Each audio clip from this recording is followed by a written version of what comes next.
కోపంతో నిన్ను చూసే వాళ్ళకి నీ పశ్చాత్తాపంతో పనిలేదు. వీళ్లే కాదు, నీ చుట్టూ ఉన్న ఇంకో 100 మంది నిన్ను 100 రకాలుగా చూడొచ్చు. వాళ్ళందరూ వాళ్ల లోపల ఉన్న ఎమోషన్తోనే నిన్ను చూస్తారు. నిన్నుగా చూడగలిగేది ఆ పైవాడి తర్వాత నువ్వు మాత్రమే. ఎప్పుడైతే నువ్వు నీలో ఉన్న తప్పులు, ఒప్పులు, మంచి, చెడు, నీలో కోపాలు, నువ్వు చేసే మోసాలు, నీలో మార్పులు, నువ్వు పడే పశ్చాత్తాపాలు, నీ చుట్టూ బాధ్యతలు, నీ ఆశలు, వాటికై నీ కష్టాలు, దేవుడిచ్చిన లోపాలు, నీ ప్రయత్నాలు, ఇలా ఎదుటి వాళ్ళని జడ్జ్ చేయడానికి మనం వెతుకుతూ ఉంటామే, వాటన్నిటి ద్వారా నిన్ను నువ్వు చూసుకోగలిగితే ఎలా అన్బయాస్డ్ గా, లాయర్లా కాదు జడ్జి లాగా, అప్పుడు నువ్వేంటో నీకు అర్థమవుతుంది కదా. అదే సెల్ఫ్ అవేర్నెస్ అంటే. సెల్ఫ్ అవేర్నెస్ నీకు చాలా ప్రశాంతతనిస్తుంది.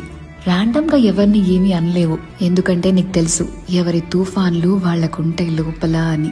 ఒకరిని జడ్జ్ చేయటం చాలా ఈజీ అబ్బా, కానీ నిన్ను నువ్వు జడ్జ్ చేసుకోగలిగితే personal growth, peace of mind అన్నీ దొరుకుతాయి.